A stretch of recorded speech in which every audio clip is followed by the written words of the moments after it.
certains moments changeant tout. Un regard qui dure une seconde trop, un frôlement qui électrise la peau. Une caresse qui brise toutes les règles. Sophie n'avait jamais imaginé quelle serait cette femme, celle qui franchit la ligne. Mais avec Julien chaque frontière semblait flot dangereuse irrésistible. Sophie avait 32 ans et 7 années de mariage derrière elle. Thomas était un bon mari, stable, prévisible. Mais quelque part entre les routines et les années, la passion était éteinte. Leurs nuits étaient devenues mécaniques, leurs conversations superficielles. Elle aimait son mari, mais elle ne le désirait plus. Et si était dans si vite que Julien était apparu. Nouveau collègue au cabinet d'architecture. 35 ans, célibataire, avec un regard intense qui semblait voir à travers elle. Dès le premier jour, Sophie avait senti quelque chose. Une attirance magnétique que elle essayait désespérément d'ignorer. Mais Julien ne facilitait pas les choses. Ses yeux s'attardaient sur elle pendant les réunions. Son sourire était une invitation silencieuse. Et Sophie, malgré elle, répondait à chaque signal. Les premières semaines furent une danse subtle de séduction déguisée en professionnalisme. De genres de travail aux leurs genoux se frôlaient sur la table. Conversations qui déraillent vers le personnel, l'intime. Julien lui parlait de ses voyages, de ses passions, de ses désirs avec une intensité qui faisait battre le cœur de Sophie plus vite. Et elle se surprenait à partager des choses qu'elle n'avait jamais dites à Thomas. Des rêves abandonnés, des frustrations infaillibles, des désirs secrets. Tu es magnifique, quand tu serais vraiment, lui dit Julien un après-midi, ses yeux fixés sur ses lèvres. Sophie sentait son visage s'enflammer.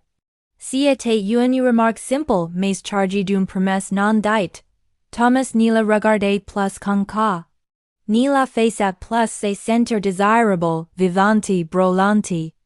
Le projet qui les réunissait exigeait des heures supplémentaires. Des nuits tardives au bureau, juste au-dessus dans le silence du bâtiment endormi. L'intimité de ces moments était dangereuse. Chaque fois que Julien se penchait pour regarder ses dessins, Sophie sentait la chaleur de son corps. Son parfum masculin, mêlant de bois et d'épices, elle enivrait.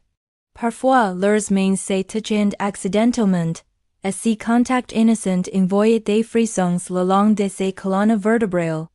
Une nuit, alors qu'au travaillant quête à quête, Julien remarqua la tension dans ses épaules. Tu es stressé. Laisse-moi t'aider. Avant qu'elle puisse protester, ses mains étaient sur elle, massant doucement les nœuds de tension dans son cou. Sophie ferma les yeux, un soupir escapant de ses lèvres. C'était si bon, si interdit. Les doigts de Julien étaient experts, fermes mais doux, traquant des cercles hypnotiques sur ses peaux. Mia? Murmura-t-il, et sa voix grave et résonnante pierce de son oreille. Sophie hocha la tête, incapable de parler. Le massage aurait dû s'arrêter, mais il continua. Les mains de Julien glissèrent le long de ses épaules, effleurant la courbe de son cou. C'était plus qu'un massage maintenant. C'était une caresse. Une exploration. Une question silencieuse. Sophie savait qu'elle devait l'arrêter. Elle était, Marie. C'était mal. Mais son corps ne voulait pas obéir à ses raisons. Elle se pencha légèrement en arrière, inconsciemment cherchant plus de contact. Et Julien répondit, ses mains devenant plus audacieuses, ses pauses traquant le contour de ses clavicules. Sophie, dit-il doucement, son souffle chaud contre ses nuques. Elle ouvrit les yeux, tournant légèrement la tête. Leurs visages étaient si proches qu'elle pouvait compter les taches dorées dans ses yeux verts. L'air entre eux vibrait de tension sexuelle. Un centimètre de plus et leurs lèvres se toucheraient. Le moment est éternisa, chargé de tout ce qu'ils ne savent pas dire. Puis le téléphone de Sophie vibra, brisant le charme. Un message de Thomas, tu rentres bientôt? La réalité la frappa comme un gifle. Elle se leva brusquement, as éloignant de Julien, son cœur battant comme un tambour de guerre. Je dois y aller. Si était à ses voix, mais elle ne la reconnaissait pas. Tremblante, coupable, désireuse. Julien ne bougea pas, ses yeux sombres la suivante. D'accord, mais Sophie? Nous devons parler de quoi, de nous. Elle secoua la tête, ramassant ses affaires avec des mains tremblantes. Il n'y a pas de nous. Je suis Marie. Peut-être, répondit Julien se levant lentement. Mais tu ne peux pas dire ce qui vient de se passer. Si que nous ressentons tous les deux. Sophie s'en fout, mais elle ne pouvait pas fuir la vérité. Cette nuit-là, allongée à côté de Thomas qui dormait paisiblement, elle ne pouvait penser qu'à Julien, et ses mains sur ses peaux. Elle faisait dans son corps avait rage, s'enflammant sous son toucher. Elle se sentait vivante d'une manière qu'elle avait oubliée. Mais elle se sentait aussi terriblement coupable.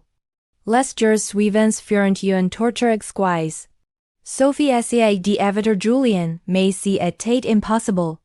Et pire encore, elle ne voulait pas vraiment l'éviter. Chaque fois qu'elle le voyait, son corps se souvenait, ses mains, son souffle. La promesse non tenue d'un baiser.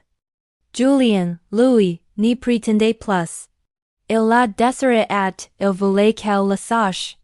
Ses regards étaient brûlants, possessifs. Quand elle se croisait dans les couloirs, il trouvait des excuses pour la toucher. Une main sur le bas de son dos en la laissant passer. Un effleurement de doigts en lui tendant un document. Chaque contact était calcul, délibéré, incendiaire. Tu me rends fou, lui murmura-t-il un jour dans l'inservité. Je pense à toi constamment. Et si que je ressens quand je t'ai touché. Et si que tu goûterais si je t'embrassais.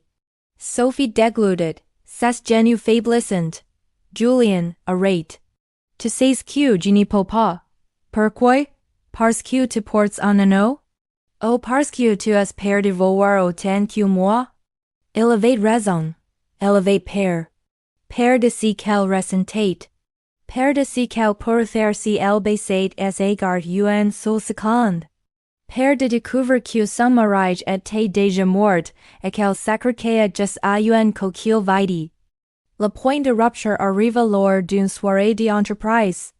Sophie portait une robe rouge qui épousait ses courbes, ses cheveux tombant en vagues sur ses épaules nues.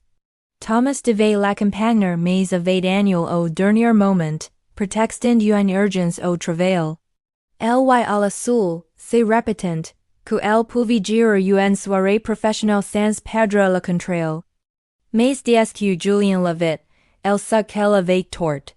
Son regard la déshabilla littéralement, chauffant chaque centimètre de peau qu'il parcourait.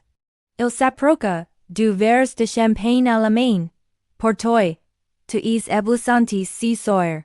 Plus que éblouissante, tu es une tentation incarnée. Sophie prit le verre, ses doigts frôlant les seins. Le champagne était froid mais son sang était infus. Ils parleront, danseront, riront. Chaque minute ensemble était une décennie plus profonde dans quelque chose d'inévitable. Quand Julien posa ses mains sur ses tails pendant qu'il dansait, elle n'y protesta pas. Quand il la tira plus PRS, leurs corps s'alignent parfaitement, elle s'abandonna. Viens avec moi, murmura-t-il à son oreille alors que la musique ralentissait. Just quelques minutes. Nous devons parler. Sophie avait qu'il n'y ferait pas que parler. Mais elle hocha la tête quand même, se laissant guider vers une terrasse isolée. L'air nocturne était frais contre ses peaux enfevrées. Julien se tourna vers elle, ses yeux brûlants dans la pénombre. Je ne peux plus faire semblant, Sophie. Je te veux, pas comme collègue, pas comme ami. Je te veux de toutes les façons qu'on peut vouloir une femme. Et G sais que to me vo aussi. Gila va dans tes yeux chaque fois que tu me regardes. Gila sens dans la façon dont tu regardes quand je t'ai touché. Il s'approcha, son corps encadrant la scène contre la balustrade. Sophie pouvait sentir ses chaleur, son désir. Ses mains s'éleva, caressant lentement ses joues, descendant le long de son cou. Si était la même caresse que cette nuit au bureau, mais cette fois, il n'y avait pas de prétexte, pas d'excuse. Juste du désir pur et brut. Dis-moi d'arrêter chota Julien, ses lèvres à quelques millimètres des siennes. Dis-moi que tu ne veux pas que je m'arrête tout de suite. Sophie ouvrit la bouche, mais les mots n'y vinrent pas, parce que c'était un mensonge. Elle les voulait. Désespérement. Dangereusement. Les doigts de Julien traquèrent le contour de ses mâchoires. Son pouce effleurant ses lèvres inférieures. Sophie frissonna, ses yeux se ferment. Regarde-moi, ordonna-t-il doucement. Elle obéit, plongeant son regard dans la scène. Si qu'elle vite la terrifia et l'excita en même temps. Fame, passion, promesse, ses mains glissa dans ses cheveux, inclinant ses têtes en arrière. L'autre main trouva ses taille, la tirant fermement contre lui. Sophie pouvait sentir chaque muscle dur de son corps presse contre elle. Si était électrique, consommante, irrésistible. Je vais t'embrasser maintenant, annonça Julien, à ses voix rauques. Et quand je le ferai, tu vas franchir cette ligne. Tu ne pourras plus prétendre que c'est innocent, que nous sommes juste amis. Es-tu prêt pour ça? Sophie savait que c'était sa dernière chance de s'arrêter. De sauver son mariage, de faire le bon choix. Mais à ce moment, avec la course de Julien contre la scène, son souffle se mêlant au sien, le bon choix semblait être le mauvais. Embrasse-moi, murmura-t-elle, et elle le fit. Si cette histoire de désir et de frontières franchies vous captive, abonnez-vous à la chaîne pour plus d'histoires intenses et passionnées. Cliquez sur le pouce leaf si vous avez déjà ressenti cette tension entre le devoir et le désir. Laissez un commentaire en partageant vos pensées sur comment vraiment l'infidélité. Et partagez cette vidéo avec des amis qui apprécient les histoires complexes et sensuelles. Votre soutien permet de créer plus de contenu captivant. Merci d'y avoir écouté et à TRS Intet.